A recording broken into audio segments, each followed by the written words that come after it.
ঈদে ঘরমুখ মানুষের ভোগান্তি লাঘবে যানজট নিরসনের নানা পদক্ষেপ নিয়েছে নারায়ণগঞ্জের রূপগঞ্জ উপজেলা প্রশাসন। সড়ক থেকে হকার উচ্ছেদ এবং অবৈধ যান চলাচল নিয়ন্ত্রণে ট্রাফিক পুলিশের সাথে কাজ করছে স্বেচ্ছাসেবীরা। রূপগঞ্জ প্রতিনিধি খলিল সিকদারের পাঠানো তথ্য ও ছবিতে ডেস্ক রিপোর্ট। ঈদের এ সময়ে নারায়ণগঞ্জের রূপগঞ্জের অভ্যন্তরীণ সড়কগুলো লোকে লোকারণ্য। জনগুরুত্বপূর্ণ স্থানে সৃষ্টি হচ্ছে যানজট, কখনো তা রূপ নিচ্ছে তীব্র ও স্থায়ী যানজটে। ভোগান্তিতে পড়ছে ঘরমুখী মানুষ। দেশের দক্ষিণ পূর্বাঞ্চল সিলেট ও চট্টগ্রামের জেলাগুলোর রাজধানীতে প্রবেশ পথ ঢাকা সিলেট ও ঢাকা বাইপাস সড়কের বিভিন্ন স্পটে যানজটের কবলে ব্যাপক ভোগান্তিতে পথচারী ও সাধারণ মানুষ। ভুলতা ফ্লাইওভারের নিচে প্রায় পুরো সড়ক দখলে নিয়েছে হকাররা। ঢাকা সিলেটের মহাসড়ক, কিন্তু এখানে প্রায় রাস্তা হচ্ছে 4 লাইনের, কিন্তু 2 লাইনই থাকে ফুটপাথ।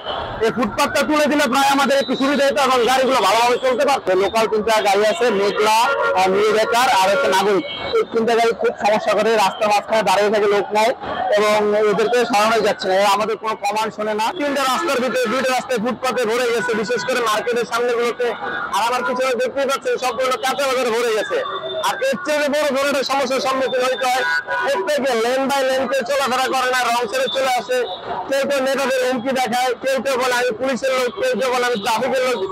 ঈদে মানুষের ভোগান্তি লাঘবে যানজট নিরসনে ব্যতিক্রমী উদ্যোগ নিয়েছেন রূপগঞ্জ উপজেলা নির্বাহী কর্মকর্তা মোহাম্মদ সাইফুল ইসলাম। পুরো উপজেলায় প্রতিটি মোড়, চৌরাস্তা ও গুরুত্বপূর্ণ স্থানগুলোতে নিয়োগ দিয়েছেন শতাধিক স্বেচ্ছাসেবী ট্রাফিক কর্মী।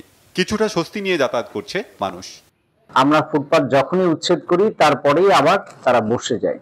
এই জন্য একটা পার্মানেন্ট সলিউশন হিসেবে আমরা যেটি করেছি যে আমাদের কিছু স্বেচ্ছাসেবী, বিশেষ করে শিক্ষার্থী যারা ছিলেন তাদেরকে আমরা এখানে নিয়োগ দিয়েছি। তাদেরকে ঈদ পর্যন্ত নিয়োগ দিয়েছি যাতে আমাদের ঈদ যাত্রা আমাদের দেশের সব মানুষ যারা এই রাস্তাটি ব্যবহার করেন নির্বিঘ্নে তাদের বাড়িতে পৌঁছতে পারেন।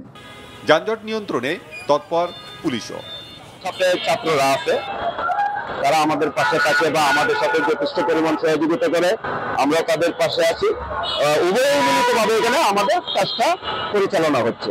ফুটপাত আমরা যথেষ্ট পরিমাণ চেষ্টা করি, সকাল বিকাল দুপুর 3 বেলা এখানে উচ্ছেদ করার জন্য আমরা আপ্রাণ চেষ্টা করি। শিক্ষার্থী ও স্বেচ্ছাসেবীদের ট্রাফিক দায়িত্ব পালনে যানজট নিরসনের পাশাপাশি চাঁদাবাজি, ছিনতাই সহ অপরাধ প্রবণতা কমেছে বলছেন স্থানীয়রা। Bangla vision news desk.